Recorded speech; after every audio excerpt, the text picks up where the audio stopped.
2026 NEET എക്സാമിനേഷന്റെ entry hall ticket download ചെയ്യാനുള്ള സമയമായി. എന്തൊക്കെ കാര്യങ്ങളാണ് ഇമ്പോർട്ടന്റ് ആയിട്ട് ശ്രദ്ധിക്കേണ്ടത്?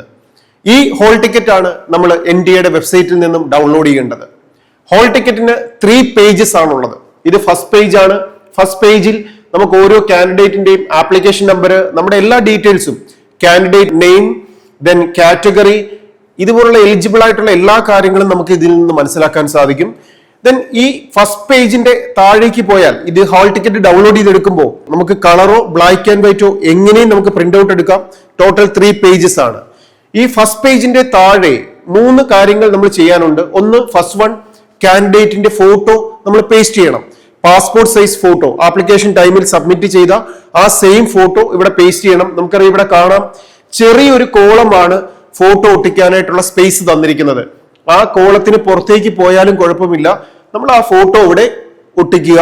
രണ്ടാമത്തെ കോളത്തിൽ കാൻഡിഡേറ്റിന്റെ ലെഫ്റ്റ് ഹാൻഡ് തമ്പ് ഇംപ്രഷൻ ആണ്, നമുക്ക് അവിടെ പേസ്റ്റ് ചെയ്യണം. മൂന്നാമത്തെ കോളത്തിൽ നമുക്ക് സിഗ്നേച്ചർ ഉള്ള കോളമാണ്, അതിപ്പോ നമ്മൾ ഒന്നും ചെയ്യാൻ പാടില്ല. ഇത് നമ്മൾ എക്സാമിനേഷൻ സെന്ററിൽ എത്തിക്കഴിഞ്ഞ് ഇൻവിജിലേറ്ററുടെ പ്രസൻസിലാണ് നമ്മൾ ഇവിടെ സൈൻ ചെയ്യേണ്ടത്.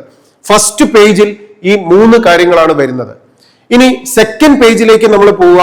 സെക്കൻഡ് പേജിൽ ഒരു post card size 4x6 inch സൈസിലുള്ള പോസ്റ്റ് കാർഡ് സൈസോ ഫോട്ടോ പേസ്റ്റ് ചെയ്യാനുള്ള സ്പേസ് ആണിത്. കൃത്യമായിട്ട് ഫോട്ടോ അവിടെ സ്റ്റിക്ക് ചെയ്യുക. ഈ 2 പേജാണ് നമ്മൾ എക്സാമിനേഷൻ ഹാളിലേക്ക് ഹാൾ ടിക്കറ്റ് ആയിട്ട് കൊണ്ടുപോകേണ്ടത്. ഇനി മൂന്നാമത്തെ പേജ് നമുക്ക് ഇതിനോടൊപ്പം തന്നെ നമുക്ക് പ്രിന്റ് ഔട്ട് എടുക്കാം. ഈ മൂന്നാമത്തെ പേജ് ഇമ്പോർട്ടന്റ് ഇൻസ്ട്രക്ഷൻസ് ആണ്. ഈ ഇൻസ്ട്രക്ഷൻസ് കൃത്യമായിട്ട് വായിച്ച് എല്ലാ വിദ്യാർത്ഥികളും മനസ്സിലാക്കിയിരിക്കണം. ഇനി ഈ ഹാൾ ടിക്കറ്റിന്റെ ഈ ഫസ്റ്റ് 2 പേജസ് ആണ് നമുക്ക് ഹാൾ ടിക്കറ്റ് ആയി എക്സാമിനേഷൻ ഹാളിലേക്ക് നമ്മൾ ക്യാരി ചെയ്യേണ്ടത്. ഇതിനോടൊപ്പം ഏറ്റവും ഇമ്പോർട്ടന്റ് ആയിട്ട് നമ്മുടെ കയ്യിൽ ഉണ്ടാവേണ്ടത് ഫോട്ടോ ഉള്ള ഒരു വാലിഡ് ആയിട്ടുള്ള ID പ്രൂഫ് ആണ്. അതിൽ ഏറ്റവും പ്രാധാന്യത്തോടെ NTA പറയുന്നത് ആധാർ കാർഡ് തന്നെയാണ്. 15 വയസ്സ് കഴിഞ്ഞ എല്ലാ വിദ്യാർത്ഥികളും ആധാർ കാർഡ് അപ്ഡേറ്റ് ചെയ്തിട്ടുണ്ടാവണം. നമ്മുടെ നീറ്റ് എക്സാമിനേഷൻ ഹാളിലേക്ക് എൻ്റർ ആവുന്ന സമയത്ത് ബയോമെട്രിക് അറ്റൻഡൻസ് സ്കാൻ ചെയ്തിട്ടാണ് നാം എക്സാം ഹാളിലേക്ക് എൻ്റർ ചെയ്യാൻ പെർമിഷൻ ലഭിക്കുക. ആ സമയത്ത് ബയോമെട്രിക് അപ്ഡേറ്റ് ചെയ്തിട്ടുള്ള ആധാർ കാർഡ് ആണ് നമ്മുടെ കാൻഡിഡേറ്റിന്റെ കയ്യിൽ ID പ്രൂഫായി നമ്മൾ കൊണ്ടുപോകുന്നതെങ്കിൽ നമുക്ക് ഈസിയായി ബയോമെട്രിക് വെരിഫിക്കേഷൻ കംപ്ലീറ്റ് ചെയ്ത് എക്സാം ഹാളിലേക്ക് നമുക്ക് എൻ്റർ ചെയ്യാൻ സാധിക്കും. ഇതിന് പകരം മറ്റേതെങ്കിലും ID പ്രൂഫ്, വാലിഡ് ആയിട്ടുള്ള ഫോട്ടോ ഉള്ള ID പ്രൂഫ് ആണെങ്കിലും നമുക്ക് ക്യാരി ചെയ്യാം. പക്ഷെ അവിടെയൊക്കെ ഒരു എക്സാമിനറുടെ എക്സാമിനേഷൻ ഹാളിലേക്ക് എൻട്രിക്കുള്ള ബയോമെട്രിക് സ്കാനിങ്ങിന്റെ ഡിലേ വരാനുള്ള സാധ്യതയുണ്ട്. അതുകൊണ്ട് തന്നെ എല്ലാവരും ലേറ്റസ്റ്റ് ആയിട്ടുള്ള അപ്ഡേറ്റ് ചെയ്തിട്ടുള്ള ആധാർ കാർഡ് തന്നെ മെയ് 3 എക്സാമിനേഷൻ ഹാളിലേക്ക് പോകുമ്പോൾ കൊണ്ടുപോകാൻ പ്രത്യേകം ശ്രദ്ധിക്കുക. അപ്പൊ ഈ 2 ഡോക്യുമെന്റ് ആണ് ഏറ്റവും പ്രാധാന്യം. ഒന്നാമതായിട്ട് 2 പേജിന്റെ ഹാൾ ടിക്കറ്റ്. ഇത് കൃത്യമായിട്ട് പാസ്പോർട്ട് സൈസ് ഫോട്ടോ ഒട്ടിച്ച് ലെഫ്റ്റ് തമ്പ് ഇംപ്രഷൻ ചെയ്ത് പോസ്റ്റ് കാർഡ് സൈസ് ഫോട്ടോയും ഒട്ടിച്ചിട്ടുള്ള 2 പേജിന്റെ ഹാൾ ടിക്കറ്റ്. രണ്ടാമതായിട്ട് നമ്മുടെ കയ്യിൽ വേണ്ടത് ഒരു പാസ്പോർട്ട് സൈസ് ഫോട്ടോഗ്രാഫ് ആണ്. നമ്മൾ ഇവിടെ ഒട്ടിച്ച രീതിയിലുള്ള ഒരു സെപ്പറേറ്റ് പാസ്പോർട്ട് സൈസ് ഫോട്ടോഗ്രാഫും നമ്മുടെ കയ്യിൽ ഉണ്ടാവണം. ഇത് അവിടെ അറ്റൻഡൻസ് സൈൻ ചെയ്യുന്ന സമയത്ത് ആ പേജിൽ ഒട്ടിക്കാനുള്ളതാണ്. മൂന്നാമതായിട്ട് നമുക്ക് ക്യാരി ചെയ്യാൻ പെർമിഷൻ ഉള്ളത് ട്രാൻസ്പെറന്റ് ആയിട്ടുള്ള ഒരു വാട്ടർ ബോട്ടിലാണ്. ഇത്രയും കാര്യങ്ങൾ മാത്രമാണ് എക്സാം ഹാളിലേക്ക് കൊണ്ടുപോകാൻ പറ്റുക. ഇനി എക്സാമിനേഷൻ ഹാളിൽ എക്സാം എഴുതുന്ന സമയത്ത് നമുക്കൊരു റഫ് വർക്ക് ചെയ്യാനുള്ള പേപ്പറുകളോ ഇതൊന്നും ക്യാരി ചെയ്യാൻ പെർമിഷൻ ഇല്ല. 11 മണിക്ക് എക്സാം സെന്ററിൽ നമുക്ക് എത്താനുള്ള പെർമിഷൻ ഉണ്ട്. 1:30 ഗേറ്റ് ക്ലോസ് ചെയ്യും. 2 മണി മുതൽ 5 മണി വരെയുള്ള 3 മണിക്കൂറിന്റെ എക്സാമിനേഷൻ ആണ്. എക്സാമിനേഷൻ തുടങ്ങിയാൽ 1 അവറിനുള്ളിൽ നമുക്കൊന്ന് വാഷ്റൂമിൽ പോകാൻ പോലും ഇറങ്ങാൻ പെർമിഷൻ തരത്തില്ല.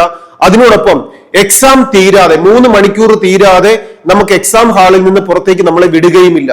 ഇൻ ബിറ്റ്വീൻ 3 മണിക്കൂറുള്ള ആ പരീക്ഷയുടെ സമയത്ത് നമുക്കൊന്ന് വാഷ്റൂമിൽ പോകാൻ ഒരു അത്യാവശ്യം വന്ന് ഇറങ്ങേണ്ടി വന്നാൽ എല്ലാ ബയോമെട്രിക് ഫ്രിസ്കിംഗ് ടെസ്റ്റുകളും കഴിഞ്ഞതിന് ശേഷം മാത്രം, സെക്യൂരിറ്റി ചെക്കിംഗ് കഴിഞ്ഞ് മാത്രമായിരിക്കും എക്സാം ഹാളിലേക്ക് നമുക്ക് വീണ്ടും എൻട്രി ചെയ്യാൻ പെർമിഷൻ തരിക. ഇനി ഇതിനോടൊപ്പം ഏതെങ്കിലും പേഴ്സൺ വിത്ത് ഡിസബിലിറ്റി ഉള്ള വിദ്യാർത്ഥികളാണ് ആപ്ലിക്കേഷൻ സബ്മിറ്റ് ചെയ്തിട്ടുണ്ടെങ്കിൽ അവർ സ്ക്രൈബിന് വേണ്ട സപ്പോർട്ടിംഗ് ഡോക്യുമെന്റ്സുകളും എല്ലാം ഈ നേരത്തെ തന്നെ എക്സാം ഹാളിൽ എത്തി അവിടെ പരിശോധനകൾക്ക് വിധേയമാക്കേണ്ടതാണ്. ഇതിനോടൊപ്പം തന്നെ എക്സാം ഹാളിലേക്ക് പോകുമ്പോൾ നമ്മൾ ഓൾറെഡി തന്നെ പറഞ്ഞതാണ്, സിമ്പിൾ ഡ്രസ്സ് ധരിച്ച് പോകാൻ എല്ലാവരും ശ്രദ്ധിക്കുക. മെറ്റൽ പാർട്ടുകൾ മാക്സിമം ഒഴിവാക്കുക. ഹൈ ഹീൽ ഷൂകളും ഫുൾ സ്ലീവ് ഷർട്ടുകളും ഒക്കെ ഒഴിവാക്കിക്കൊണ്ട് ബോയ്സ് ആണെങ്കിലും ഗേൾസ് ആണെങ്കിലും വളരെ സിമ്പിൾ ആയിട്ടുള്ള ഡ്രസ്സ് ധരിച്ച് എക്സാമിനേഷൻ ഹാളിലേക്ക് പോവുക. ഇപ്പൊ പറഞ്ഞ ഡോക്യുമെന്റ്സുകൾ അല്ലാതെ പെന്നോ ഇലക്ട്രോണിക് ഗാഡ്ജറ്റ്സുകളോ മെറ്റൽ പാർട്ടുകളോ എല്ലാം മാക്സിമം ഒഴിവാക്കുക. എക്സാമിനേഷൻ കഴിഞ്ഞാൽ എല്ലാ ഡോക്യുമെന്റ്സുകളും നമ്മൾ തിരിച്ചേൽപ്പിക്കണം. ക്വസ്റ്റ്യൻ പേപ്പർ മാത്രമാണ് നമുക്ക് എക്സാമിനേഷൻ ഹാളിൽ നിന്ന് പുറത്തേക്ക് കൊണ്ടുവരാൻ പെർമിഷൻ ഉള്ളത്. മെയ് 3 നടക്കുന്ന എക്സാമിനേഷൻ ആഫ്റ്റർനൂൺ 2 to 5 ആണ് എക്സാമിനേഷൻ.